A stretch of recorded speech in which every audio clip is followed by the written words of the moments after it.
Hoy vamos a comenzar el seminario profético, la revelación de Jesucristo.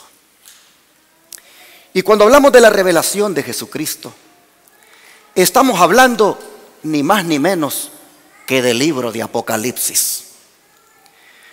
El libro donde todos los libros de la Biblia convergen. El libro que contiene todas las revelaciones de lo que le ha de acontecer a la iglesia en los últimos tiempos. El estudio de este libro nos llevará varios meses y lo haremos intercaladamente con otros mensajes que predicaré según sea la necesidad de la iglesia. Apocalipsis lo estudiaremos desde una perspectiva historicista, tal como la hermana Guay y los pioneros adventistas lo hicieron. Recuerden que hay varios métodos de interpretación profética. Uno que se llama preterista. Este ubica el cumplimiento de las profecías en el pasado, es decir, no tienen aplicación para el futuro. Se cumplieron allá con Antíoco Epífanes, aquel rey griego, Seleucida, o se cumplieron con Nerón. Pero está el otro método de interpretación profética llamado futurista. Este ubica el cumplimiento de las profecías hacia el futuro. En este futurismo se han alineado la mayoría de cristianos, ubicando el cumplimiento de buena parte del Apocalipsis a un periodo de 7 años que ha de comenzar, según ellos, con el denominado rapto secreto. Ellos dicen que esos 7 años constituyen la semana número 70 de Daniel 9. Pero esto, hermanos, no solo viola las reglas de interpretación bíblica, sino que tristemente engaña a millones de cristianos al decirles que durante esos 7 años va a venir la tribulación, pero que ellos escaparán porque serán arrebatados, negando de esa manera la palabra de Dios que enseña que sí, el pueblo de Dios pasará por tribulación. Aparte de que este método, hermanos, distorsiona la verdad en torno a la segunda venida de Cristo. Pero en contraposición al preterismo y al futurismo está el método historicista, que enseña que las profecías se han cumplido en el pasado, se cumplen en el presente y se cumplirán en el futuro. Es decir, hay un cumplimiento progresivo de la profecía. En el historicismo, hermanos, el pasado no se olvida. Al contrario, sirve para evaluar las profecías que todavía no se han cumplido. Aparte de que este método, el historicista, fue el que avaló Cristo cuando se refería a las profecías de tiempo de Daniel. ¿Recuerdan ustedes? Pero ¿por qué existen los métodos preterista y futurista? Oh, hermanos, porque los jesuitas Luis de Alcázar y Francisco Rivera se los inventaron para desvirtuar la interpretación que el historicismo hacía en cuanto al cuerno pequeño de Daniel 8 y la primera bestia de Apocalipsis 13 en relación con el papado. Y como en la iglesia Advenimiento somos historicistas y no queremos tener nada que huela a jesuitas, nosotros vamos a estudiar el libro de Apocalipsis a la luz del historicismo. Por lo tanto, estudios como el de las trompetas, nosotros los vamos a hacer desde esa perspectiva, porque eso fue lo que nos heredaron nuestros pioneros adventistas. Pero como buenos estudiantes, debemos comenzar, mis hermanos, por saber quién es el autor del libro de Apocalipsis. ¿Cuáles fueron las circunstancias que le rodearon al autor cuando escribió ese libro? ¿Y qué nos enseñan esas circunstancias de cara a los tiempos finales? Así que vamos a titular el primer tema de nuestro seminario: el exiliado de Patmos. Y cuando hablamos de exiliado, estamos hablando, hermanos, de una persona que es llevada a la fuerza a un lugar donde su movilización es limitada y lo obligan a hacer trabajos. Es enviada esa persona a ese lugar para separarlo de parientes y amigos. O sea, es una forma de castigo y soledad. Pero en el caso del escritor del Apocalipsis, dejemos que él nos diga su nombre y cuál fue la causa de su exilio. Abramos la Biblia en Apocalipsis capítulo 1, versículo número 9. Dice: yo, Juan, vuestro hermano y copartícipe vuestro en la tribulación, en el reino y en la paciencia de Jesucristo, estaba en la isla llamada Patmos por causa de la palabra de Dios y el testimonio de Jesucristo. Hermanos, el Juan mencionado aquí no es otro que el discípulo amado de Jesús, aquel que reclinaba su cabeza sobre el pecho de Cristo, es decir, uno de los 12 apóstoles. Juan, el discípulo amado, él es el escritor de Apocalipsis. Pero miren cómo se identifica él aquí: como hermano, dice, y compañero en la tribulación. Entendiendo este término, hermanos, como las penas y las aflicciones que estaba sufriendo.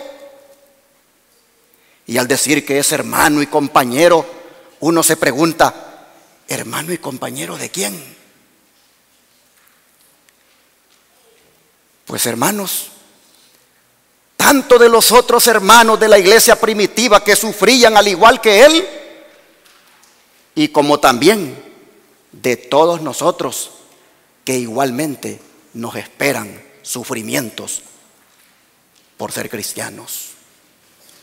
Y esto está confirmado por el don profético. Pues vean ustedes, en Hechos de los Apóstoles, página 469 a la 470, dice que por medio de uno que se declaró ser hermano y participante en la tribulación, Cristo reveló a su iglesia las cosas que ella debía sufrir por su causa.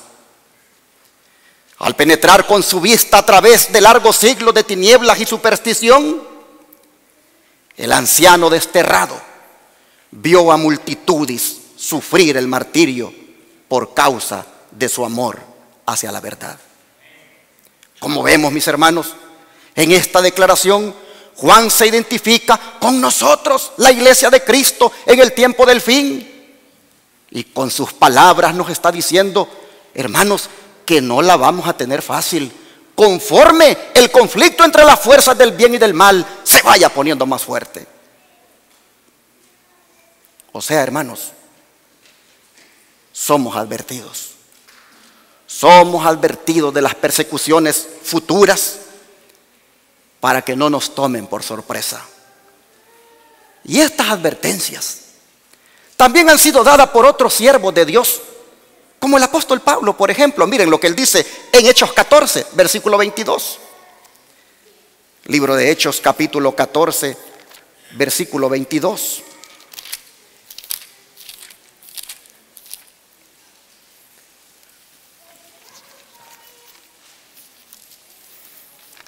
Él nos dice lo siguiente: confirmando los ánimos de los discípulos, exhortándoles a que permaneciesen en la fe y diciéndoles: es necesario que a través de muchas tribulaciones entremos en el reino de Dios.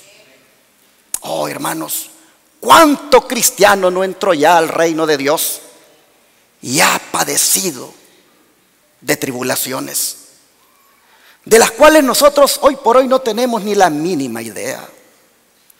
Apenas se nos ha dibujado lo que ocurría en el Coliseo romano en los días de Nerón, cuando las fieras salvajes allí eran sueltas para comerse vivos a los cristianos. O cuando eran crucificados.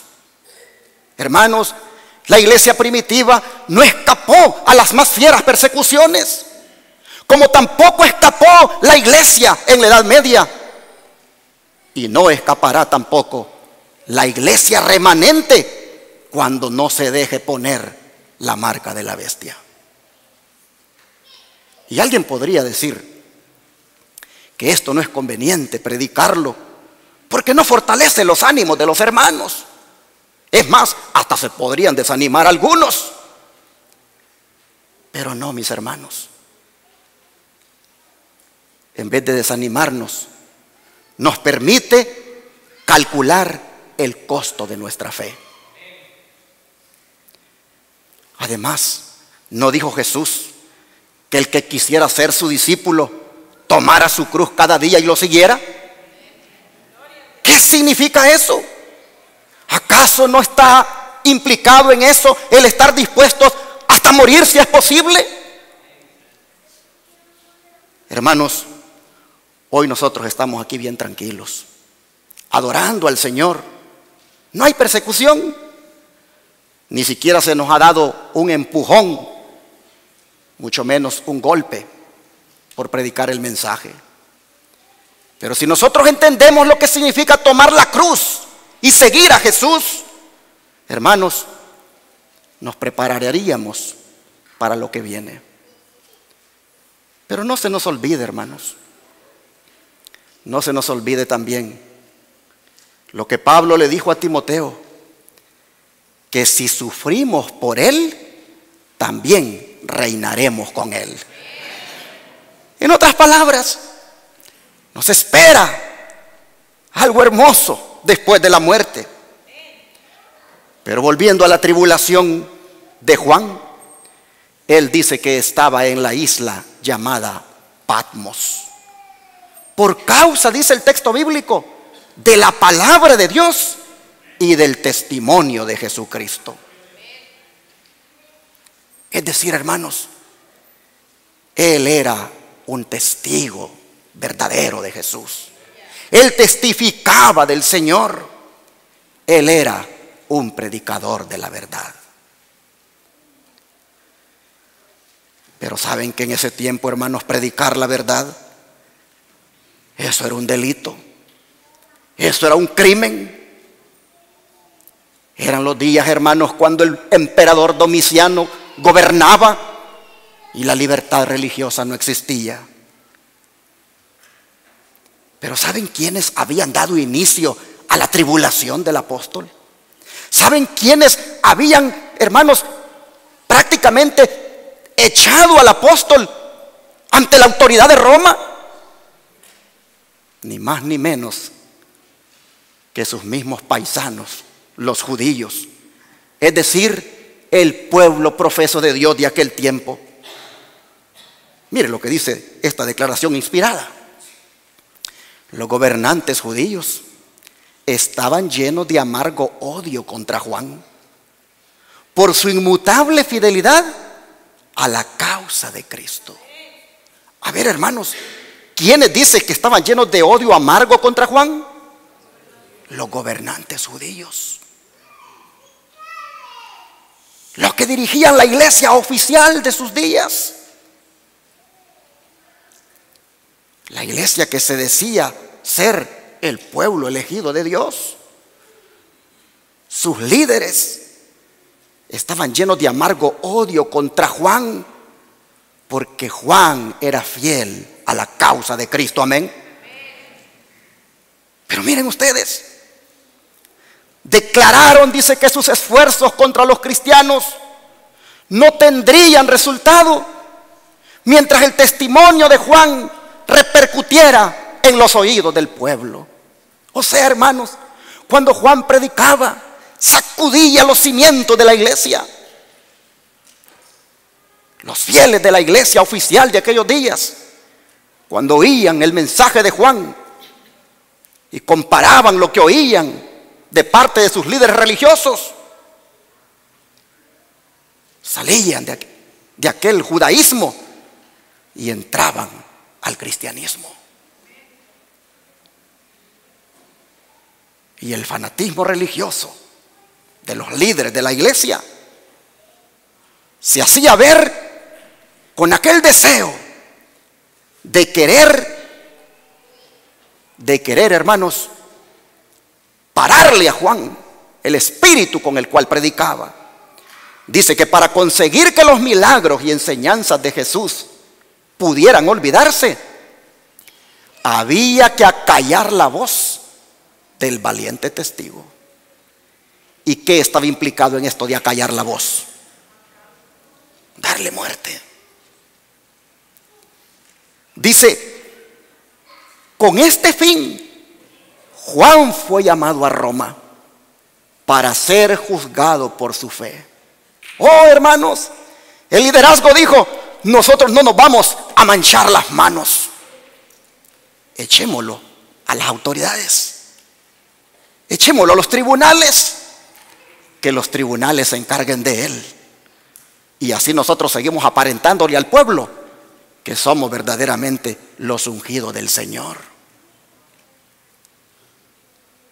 Estos romanos no prestan ganas para silenciarle la voz a alguien. Así que lancémoslo allí, a las manos de las autoridades de Roma. Y allí sigue diciendo, delante de las autoridades, las doctrinas del apóstol fueron expuestas erróneamente. Testigos falsos le acusaron de enseñar herejías sediciosas, con la esperanza de conseguir la muerte del discípulo. Juan se defendió, dice, de una manera clara y convincente, y con tal sencillez y candor que sus palabras tuvieron un efecto poderoso. Sus oyentes quedaron atónitos ante su sabiduría y elocuencia. Amén, hermana, gloria a Dios, exactamente. Aquí tenemos un siervo del Señor, que el Espíritu Santo está con él, y ante las autoridades testifica de la verdad que tiene en su corazón. Dice que cuando más convincente era su testimonio, también tanto mayor, dice, era el odio de sus opositores. Pero miren ustedes aquí, ¿quién es el que tiene más odio? El emperador Domiciano. Estaba lleno de ira, porque no podía refutar los razonamientos de aquel fiel abogado de Cristo. Y no podía, dice, competir con el poder que acompañaba su exposición de la verdad. Así que se propuso hacer callar su voz. Oh, mis hermanos, aquí nosotros tenemos en Juan al árbol seco que está experimentando lo mismo que hicieron con el árbol verde, es decir, Jesús nuestro Señor. Noten, hermanos, cómo esta declaración inspirada nos dice que la persecución dio inicio por parte de sus mismos paisanos judíos. Fueron ellos los que lo entregaron a las autoridades romanas. Pero yo pregunto, ¿le tomó por sorpresa eso a Juan? No, su maestro ya se lo había anticipado. Vamos a leerlo en Marcos capítulo 13, verso 9. Marcos capítulo 13, verso 9.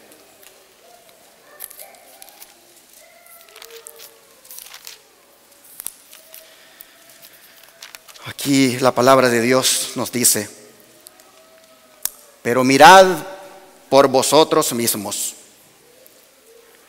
porque os entregarán a los concilios y en las sinagogas os azotarán, y delante de gobernadores y de reyes os llevarán por causa de mí para testimonio a ellos.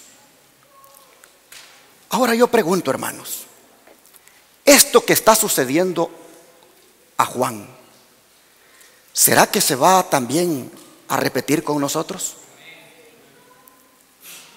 ¿Será que hermanos adventistas igualmente van a comenzar esto de perseguirnos? ¿Será que, hermanos adventistas, así como ocurrió con Juan, van también a nosotros a echarnos ante las autoridades? Sin duda que sí, hermanos, porque no hay nada nuevo debajo del sol. Miren el don profético lo que ha revelado. Yo vi que la iglesia nominal y los adventistas nominales, como Judas, nos entregarán a los católicos.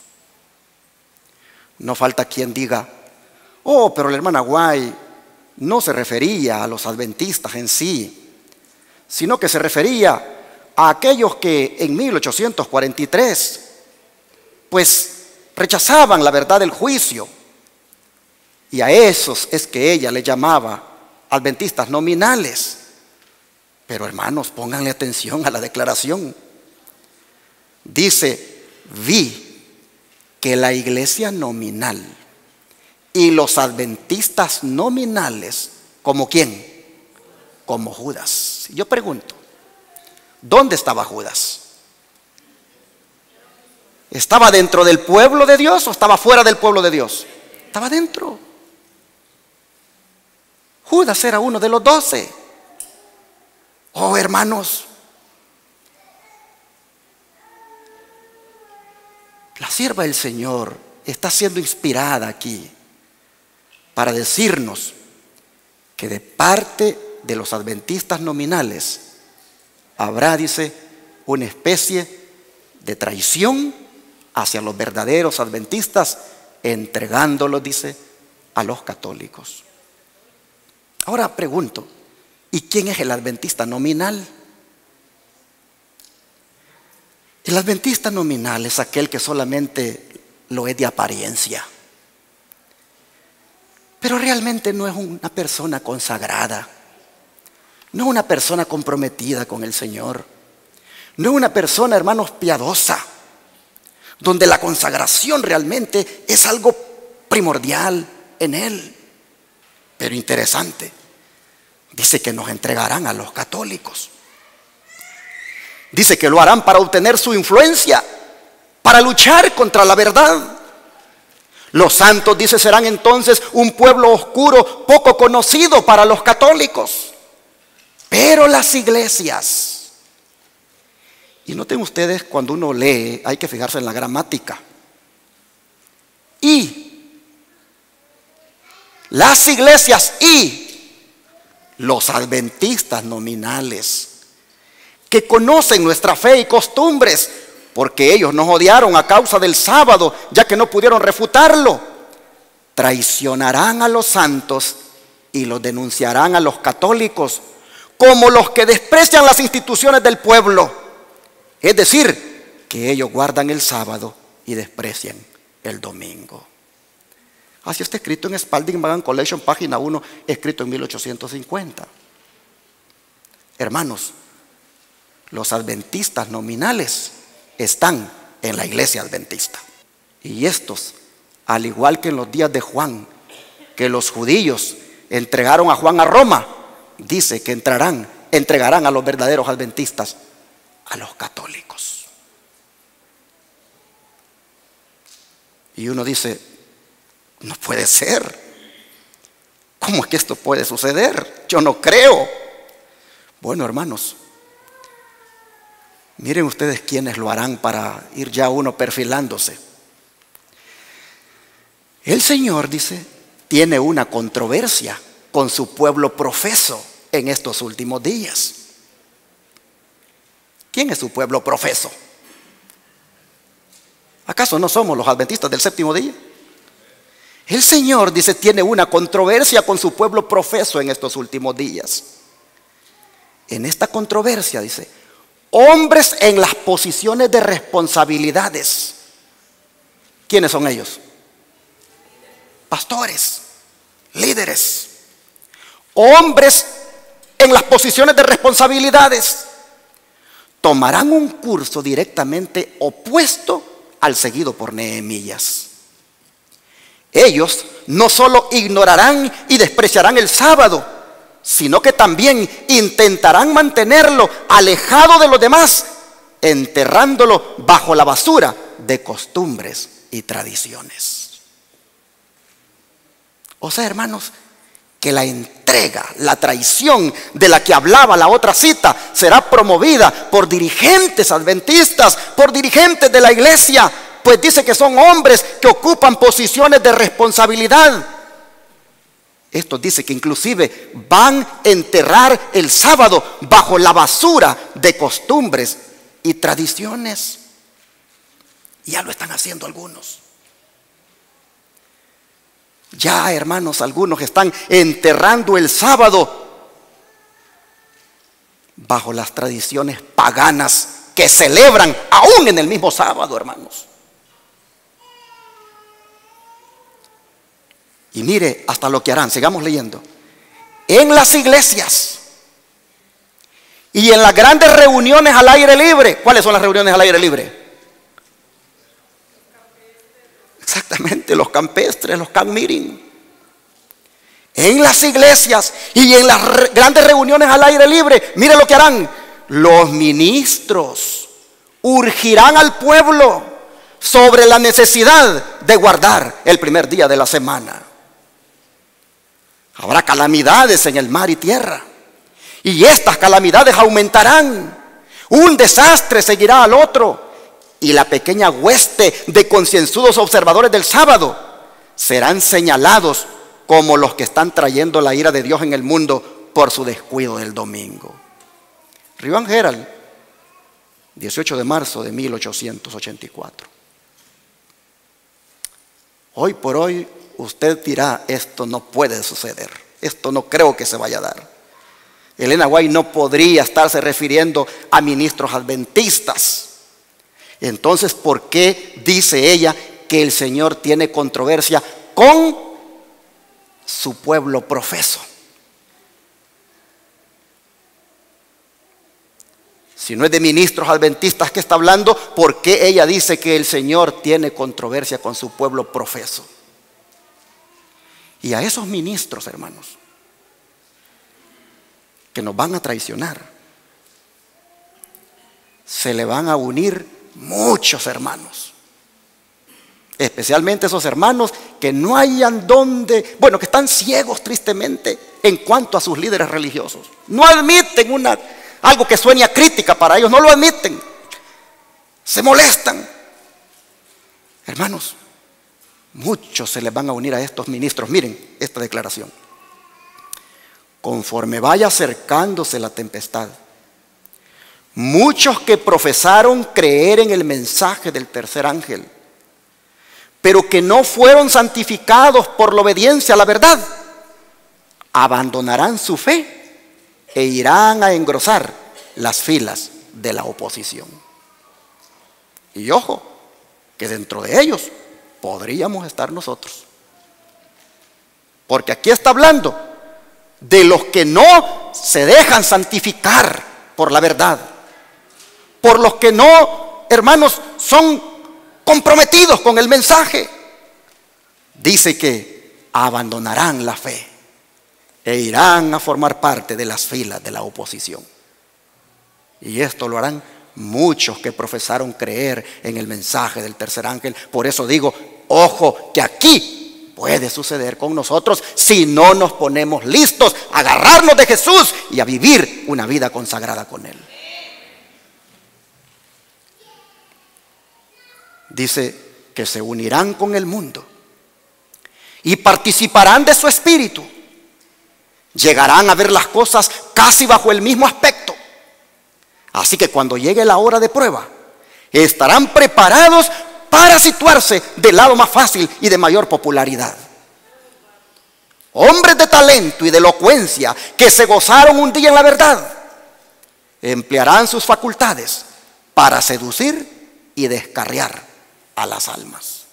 Ya los oigo yo diciendo, hermanos, es mejor que nos unamos al papado. Hermanos, es mejor que aceptemos la marca de la bestia. Hermanos, esto es lo mejor para que no tengamos que sufrir. Seducirán, dice, y descarriarán a las almas. Y se van a convertir, dice, en los enemigos más encarnizados de sus hermanos de antaño.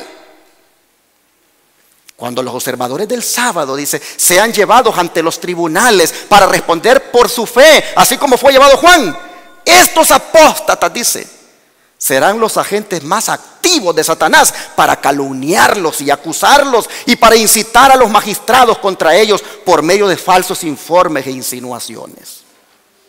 Conflicto de los Siglos, página 593. Se repetirá lo que pasó con Juan, hermanos. Pero nosotros leímos hace unos momentos de que el emperador Domiciano, dice, no podía competir con Juan. Amén, hermano, usted está metido en el sermón. El emperador Domiciano no podía competir con Juan. ¿Qué significa esto, hermanos? Es que resulta que Domiciano, hermanos, se había vuelto loco y él pensaba que era Dios y había ordenado que se hicieran estatuas de él en diferentes lugares y que la gente allí frente a la estatua de él ofreciera incienso. Y cuando él se enteraba que los cristianos se resistían a eso, le agarraba el odio contra los cristianos, y más cuando oía que Juan animaba a la iglesia a que no cometiera semejante apostasía. Ahora que lo tiene enfrente y que testifica osadamente por la verdad, con contundencia, con el poder del Espíritu Santo, Domiciano no puede competir. De manera que para deshacerse de él, hermanos, y a callarle la voz, mire lo que se le ocurrió. El don profético dice que Juan entonces fue echado en una caldera de aceite hirviente. Oh, hermanos, ¿se pueden imaginar ustedes uno de nosotros siendo metido en una caldera de aceite hirviendo? ¿Quién puede resistir eso? Si apenas cuando se está cocinando y cae una gotita de aceite en la piel, ¿cómo reaccionamos? ¿Cómo reaccionamos? Pero Domiciano dijo: este hombre no lo voy a callar de otra manera más que echándole en una caldera de aceite hirviente. Y es que, mis hermanos, se corría el rumor de que de ese apóstol Jesús había dicho que nunca iba a morir. De manera que el emperador dice: si le echo a los leones no se lo van a comer, si lo crucifico tampoco. Así que voy a utilizar algo que no se ha utilizado. Lo voy a meter en una caldera de aceite hirviendo. Oh, pero dice el don profético, hermanos, pero el Señor, dice, preservó la vida de su fiel siervo, así como protegió a los 3 hebreos en el horno de fuego. Amén, hermanos. Esto es hermoso. Dice: mientras se pronunciaban las palabras, así perezcan todos los que creen en ese engañador Jesucristo de Nazaret. Juan declaró: mi maestro se sometió pacientemente a todo lo que hicieron Satanás y sus ángeles para humillarlo y torturarlo. Y así, dice, dio su vida para salvar al mundo. De manera, dice, que me siento honrado de que se me permita sufrir por su causa.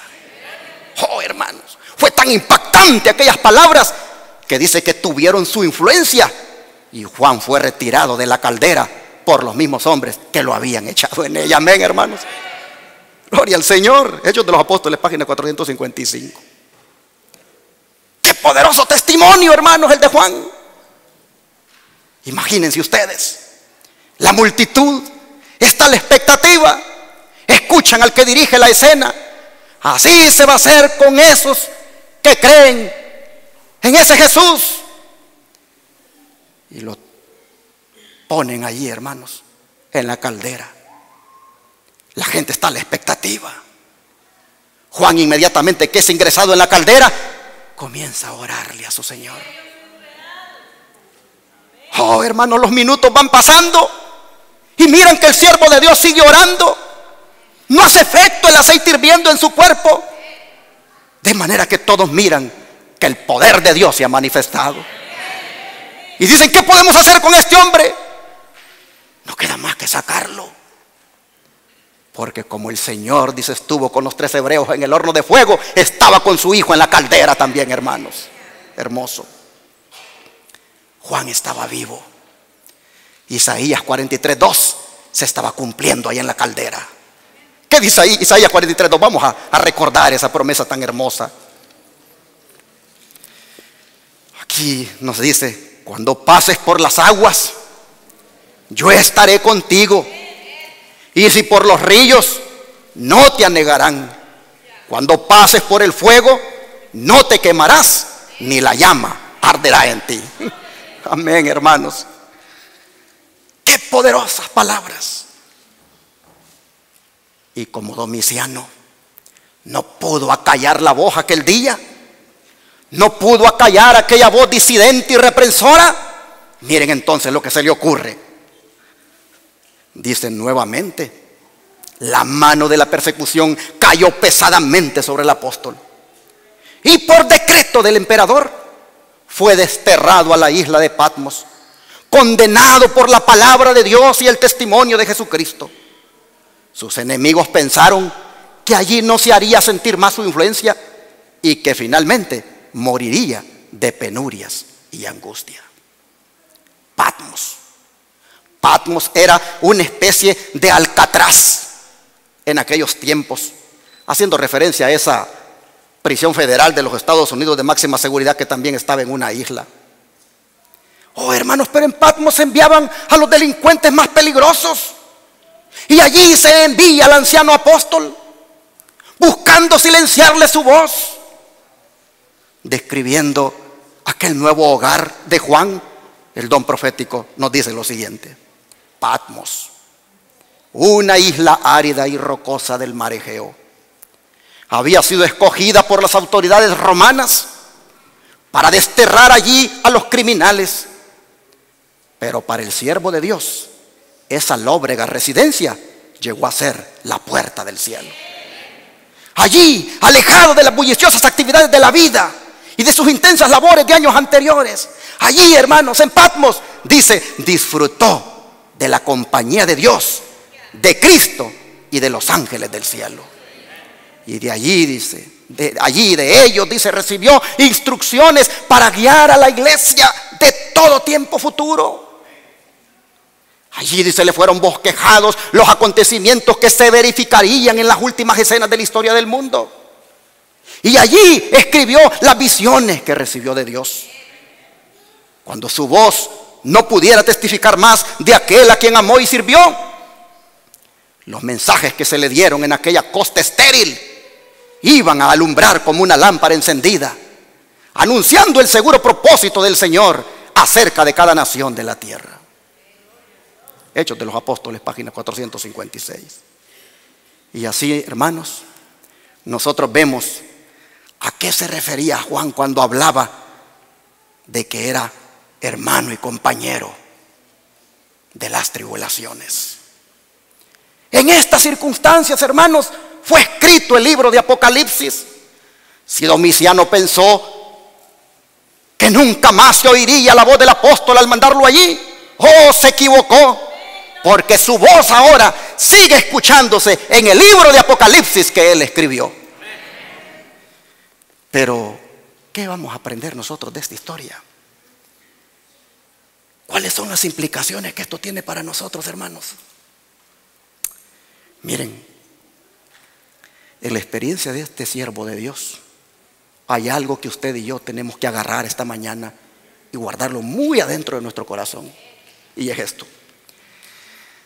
En la experiencia que adquirió el apóstol Juan, bajo la persecución, hay una lección de maravilloso poder y ánimo para el cristiano. Y es esto: que Dios no impide las conspiraciones de los hombres perversos, sino que hace que sus ardides obren para bien a los que en la prueba y el conflicto mantienen su fe y lealtad. El Señor no impidió que lo metieran en la caldera de aceite hirviendo. No lo impidió, pero lo acompañó adentro de la caldera. El Señor no impidió que lo desterraran a Patmos, pero lo acompañó en esa isla solitaria. Y Dios dice que también no va a impedir ahora que conspiraciones de hombres perversos se hagan contra nosotros. Pero sí se nos asegura, dice, que los ardides de esas gentes serán para bien de todos nosotros y para bien de muchos que estarán pendientes de cómo Dios va a obrar. Dice que a menudo los obreros evangélicos realizan su trabajo en medio de tormentas y persecución amarga, amarga oposición e injusto oprobio.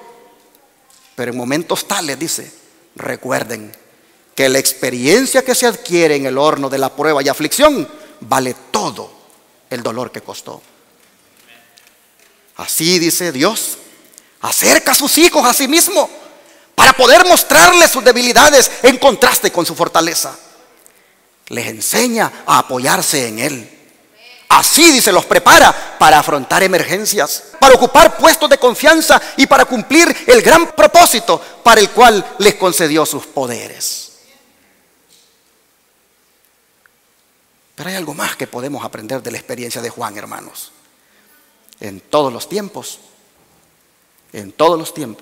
ha sido así con los siervos del Señor.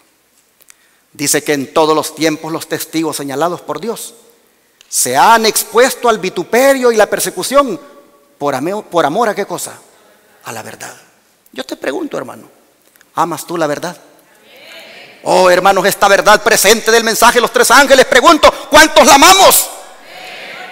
Los que amamos la verdad debemos estar conscientes, hermanos, de que no nos esperará un camino de rosas.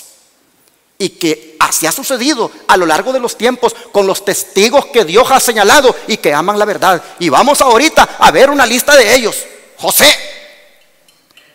José, dice, fue calumniado y perseguido porque mantuvo su virtud e integridad.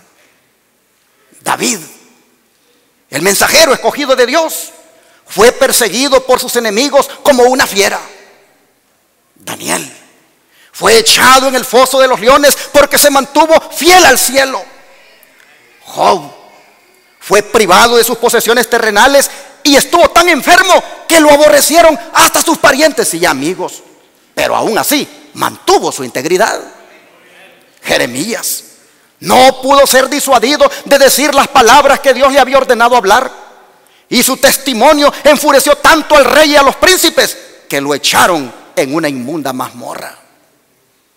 Esteban fue apedreado porque predicó a Cristo y su crucifixión. Pablo fue encarcelado, azotado con varas, apedreado y finalmente muerto porque fue un fiel mensajero de Dios a los gentiles. Y Juan, del que estamos hablando, fue desterrado a la isla de Patmos por la palabra de Dios y el testimonio de Jesucristo. Así que, como dijo el apóstol Pablo, hermanos, todos los que quieran vivir piadosamente en Cristo Jesús padecerán ¿qué cosa? Persecución. Y Jesús nos dijo lo siguiente. Vamos al Evangelio de Juan, el capítulo 16, versículo 1 al 4.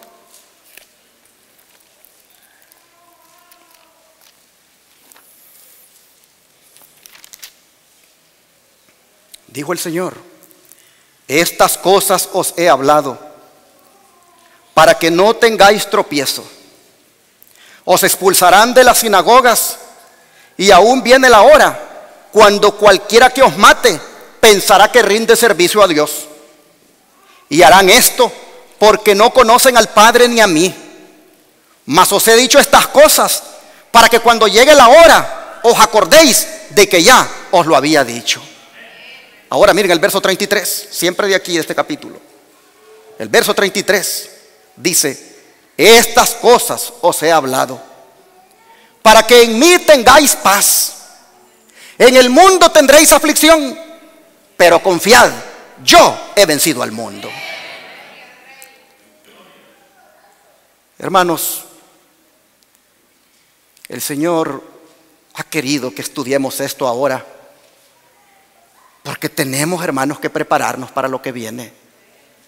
Si de verdad amamos a Jesús, si de verdad amamos su verdad, tenemos que prepararnos, hermanos, porque hemos visto hasta aquí que ninguno de los siervos de Dios ha hecho la obra sin experimentar persecuciones o aflicciones. El don de profecía, hablando de estas palabras, miren lo que nos sigue diciendo. Jesús no presentó a sus seguidores la esperanza de alcanzar gloria y riquezas terrenas, ni de vivir una vida libre de pruebas. Al contrario, lo llamó a seguirle en el camino de la abnegación y el vituperio. El que vino para redimir al mundo fue resistido por las fuerzas unidas del mal. En confederación despiadada, los hombres malos y los ángeles caídos se opusieron al príncipe de paz. Todas las palabras y los hechos de él revelaron divina compasión, y su diferencia del mundo provocó la más amarga hostilidad. Y así será, dice, con todos los que desean vivir piadosamente en Cristo Jesús. Persecuciones y vituperios esperan a todos los que estén dominados por el Espíritu de Cristo. El carácter de la persecución cambia con los tiempos, pero el principio, el espíritu que la fomenta, es el mismo que siempre mató a los escogidos del Señor desde los días de Abel.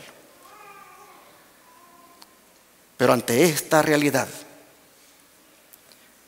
desde ya somos consolados con las siguientes palabras de Jesús que se encuentran en Mateo 10, verso 28. Mateo 10, verso 28.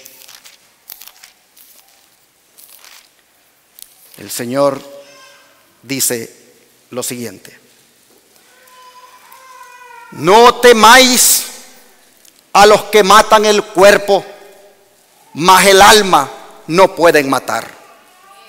Temed más bien a aquel que puede destruir el alma y el cuerpo en el infierno.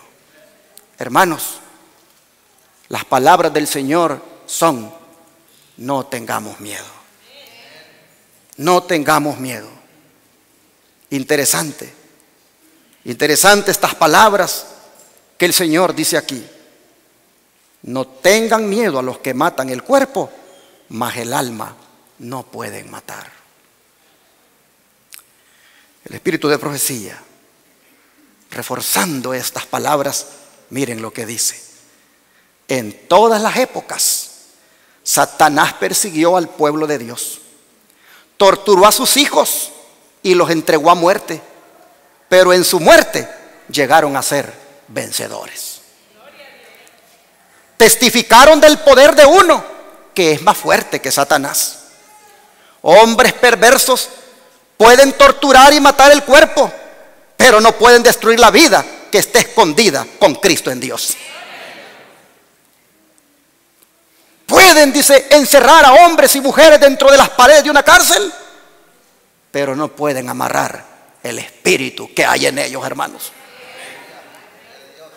De manera que yo quiero desde ya, en el nombre de Jesús, decirles a todos ustedes que nos preparemos para que cuando seamos perseguidos por causa de la verdad presente, no nos olvidemos de este mensaje y no vayamos, hermanos, a acobardarnos. Recuerden que cuando Dios está con nosotros, ¿quién contra nosotros? Y si dar la vida por causa de la verdad va a contribuir a la gloria de nuestro Señor, con gusto debemos darla. Miren, hay que tener la actitud que tenía Pablo. ¿Cuál era la actitud de Pablo? Vamos a leer Romanos 8:18.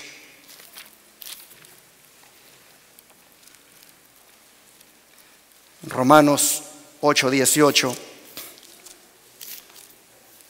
nos dice lo siguiente: pues tengo por cierto que las aflicciones del tiempo presente no son comparables con la gloria venidera que en nosotros ha de manifestarse. Tremendo, hermanos. No se compara, dice Pablo, lo que sufro, las aflicciones que estoy experimentando, no se comparan, dice, con la gloria venidera que voy a tener. Hermanos, hoy nosotros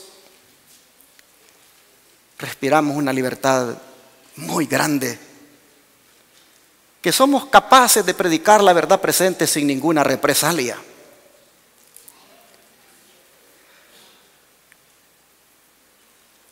Y uno se pregunta, ¿por qué no hay persecución ahorita?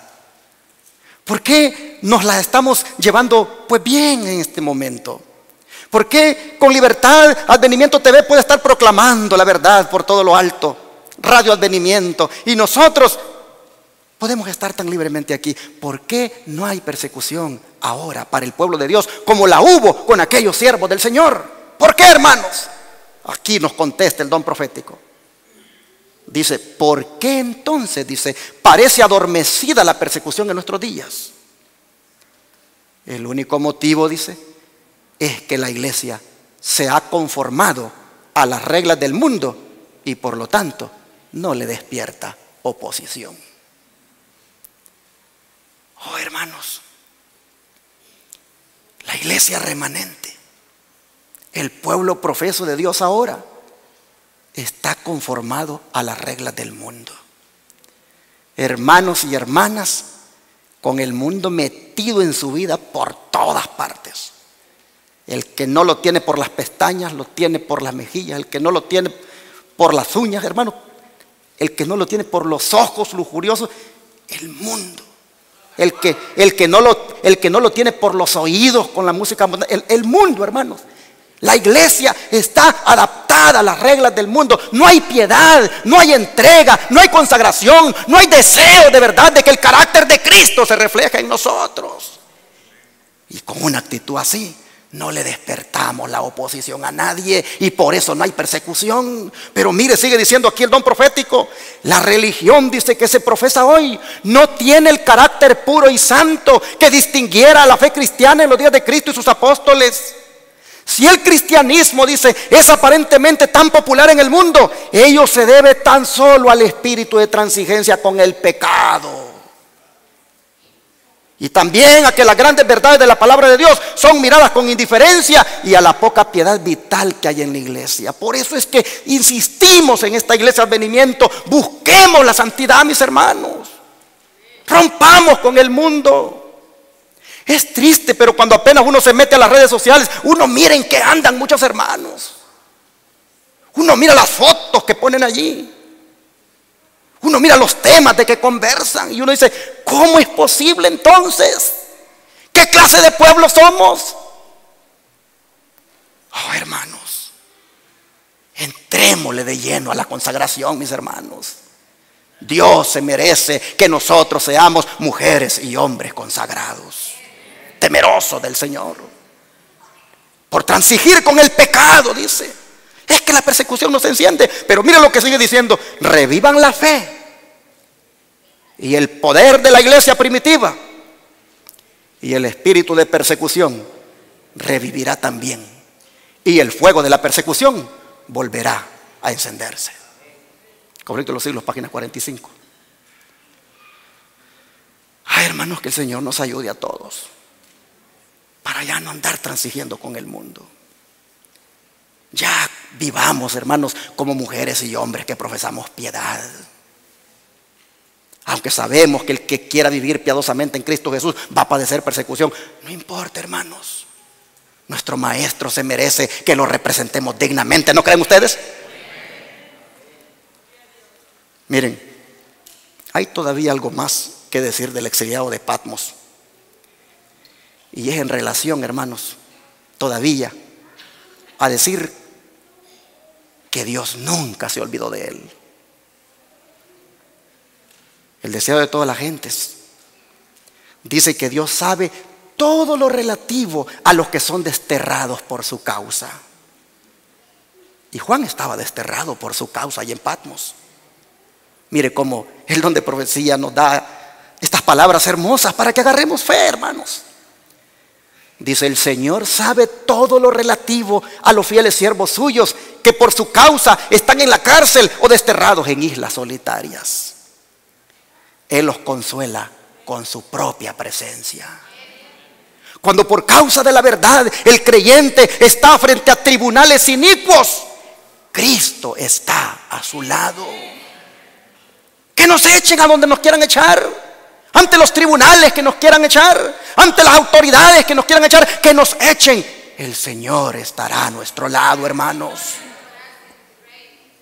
Dice: todos los oprobios que caen sobre él, sobre el que ha sido acusado, también, dice, esos oprobios caen sobre Cristo. Cristo, dice, vuelve a ser condenado en la persona de su discípulo. Cuando uno está encerrado entre las paredes de la cárcel, Cristo, dice, arroba el corazón con su amor. Nunca, hermanos, nunca estaremos solos en una prisión. Yo no sé qué es lo que nos va a tocar a nosotros, si seremos mártires o seremos echados a la cárcel. Yo no sé, pero sí sé que Jesús estará con nosotros. Y lo que pasemos, lo pasaremos con tranquilidad, con serenidad. No andaremos ahí llorando, diciendo: no me echen a la caldera de aceite hirviendo. No me echen a la cárcel. Mire, es una injusticia. No, hermanos, tranquilos. Oh, qué paz tendremos, porque Jesús estará con nosotros. Dice: cuando uno sufre la muerte por causa suya, Cristo dice: yo soy el que vivo y he sido muerto, y he aquí que vivo por los siglos de los siglos, y tengo la llave del infierno y de la muerte. La vida que es sacrificada por mí, dice Jesús, se conserva para llegar a disfrutar de la gloria eterna. Deseo a toda la gente, página 623. Qué hermosas palabras, hermanos. Miren esta otra hermosa promesa para que nos la recordemos cuando lleguen las cosas difíciles. En toda ocasión, dice, y lugar, en todas las tristezas y aflicciones, cuando la perspectiva parece sombría y el futuro nos deja perplejos y nos sentimos impotentes y solos, se envía el Consolador en respuesta a la oración de fe. Las circunstancias, dice, pueden separarnos de todo amigo terrenal, pero ninguna circunstancia ni distancia puede separarnos del Consolador celestial. Donde quiera, dice, que estemos, donde quiera que vayamos, está siempre a nuestra diestra para apoyarnos, sostenernos y animarnos. Y esto está bien respaldado, hermano. Estas palabras que la sierva del Señor dice aquí están bien respaldadas por la Biblia. Pues mire lo que dice el libro de Romanos capítulo 8. Vamos para allá. Romanos 8, versos 35 al 39. Romanos 8, versos 35 al 39. Aquí las Escrituras nos dicen: ¿quién nos separará del amor de Cristo? ¿Tribulación o angustia? ¿O persecución o hambre? ¿O desnudez? ¿O peligro? ¿O espada? Como está escrito: por causa de ti somos muertos todo el tiempo.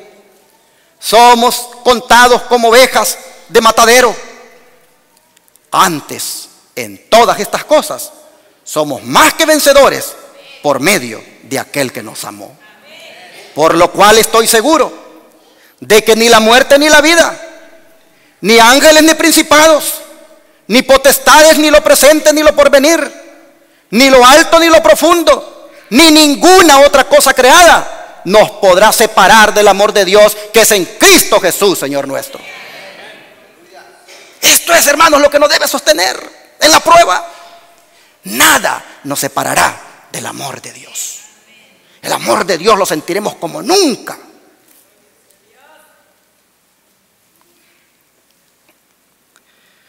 Con lo estudiado hasta aquí, hermanos, bien podríamos decir que los grandes libros de la Biblia fueron escritos con un trasfondo de persecución, tribulación, aflicción. El libro de Génesis salió a la luz cuando su escritor Moisés huía de aquel tirano llamado Faraón. Tyndale y Lutero tradujeron la Biblia a sus idiomas cuando huían de la persecución papal. Daniel escribió su hermoso libro mientras estuvo cautivo en Babilonia. Y Juan, de su exilio de Patmos, nos da la corona de gloria de las Sagradas Escrituras, es decir, el libro de Apocalipsis. Hoy hemos hecho un estudio de un tan solo versículo. Preparémonos para la próxima, porque Dios tiene más lecciones para nosotros de este hermoso libro. Termino con la promesa de Apocalipsis 2, versículo número 10. Apocalipsis capítulo 2, versículo número 10. Las Escrituras nos dicen, y vamos a leer el 11 también: no temas en nada lo que vas a padecer. He aquí el diablo echará a algunos de vosotros en la cárcel para que seáis probados, y tendréis tribulación por 10 días. Sé fiel hasta la muerte, y yo te daré la corona de la vida. El que tiene oído, oiga lo que el Espíritu dice a las iglesias. El que venciere no sufrirá daño de la segunda muerte. Que Dios nos ayude y que hagamos una decisión, un compromiso de amar a Cristo y de amar su verdad y testificar osadamente de Él en todo tiempo. No tengamos miedo de lo que nos pueda venir, porque si morimos, está escrito que el Señor nos dará la vida eterna. Pregunto en esta hora, y que Jesús lo oiga: ¿cuántos de ustedes quisieran ser fieles a Cristo y a su verdad? Que Dios les ayude y que así se mantengan, hermanos, hasta cuando Cristo venga.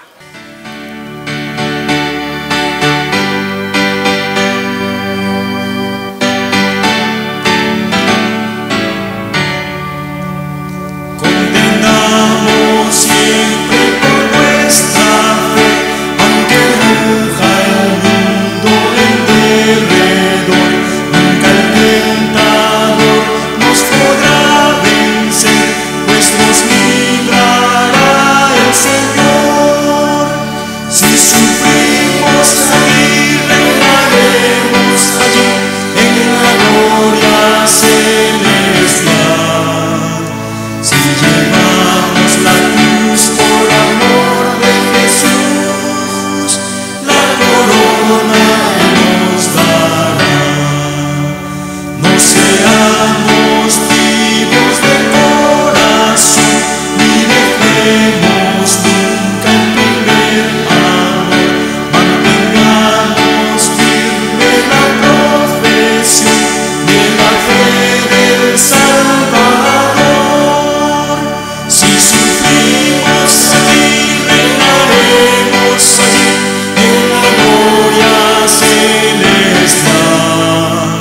Si llevamos la cruz por amor de Jesús, la corona nos dará. Procuremos todos la santidad, sin la cual ninguno verá al Señor. Gozo, paz y eterna felicidad Cristo da al vencedor. Si sufrimos aquí, reinaremos allí en la gloria celestial. Si llevamos la cruz por amor de Jesús, la corona Él nos dará. Amén, hermanos. Si sufrimos aquí, reinaremos allí. Yo creo que el Señor en esta hora quiere proveerse de mujeres y hombres valientes aquí, que no les tiemble el pulso y que se den por su causa. Vamos a orar para pedirle al Señor ese coraje, esa valentía, ese amor y esa entrega. Estos signos hermosos que entonamos, que queden grabados en nuestra mente, hermanos, y nos den ánimo para la hora de la prueba. Hemos visto la prueba, pero hemos visto que en la prueba nunca estamos solos. Jesús nos acompaña. Vamos a orar, a pedirle al Señor que nos ayude a ser fieles. Padre nuestro, en el primer mensaje de este seminario del Apocalipsis, de las revelaciones de Jesucristo, nosotros hemos aprendido que grande es tu poder, grande es tu manifestación en favor de tus hijos. Hemos también aprendido, Señor, que esos privilegios de tu presencia tan notoria en sus hijos, en tus hijos, se da cuando estos se dedican de una manera consagrada, entregada a tu servicio. Hoy nosotros te pedimos que adoptemos aquí el compromiso de ser leales y fieles a ti. Te ruego, Padre, que nos ayudes para que todos nosotros seamos valientes, para que todos nosotros cerremos filas en torno de tu verdad. Te pedimos, Señor, que ante la prueba que vendrá difícil, ante la tribulación o persecución que se avecina, oh Padre, todos aquí elijamos permanecer leales y fieles como Juan. Por favor, Señor, te pedimos que el Espíritu Santo nos llene de su presencia y nos manifieste, Señor, siempre su poder. Y Padre, que nosotros no transijamos con el pecado, sino solamente nos entreguemos a ti diariamente. Gracias, Señor, por este mensaje de ánimo, de realidad, pero también de una presencia llena de ti. Señor, en tus manos nos ponemos y pedimos que seamos de los victoriosos en la prueba final. Te lo rogamos en el nombre de Jesús. Amén.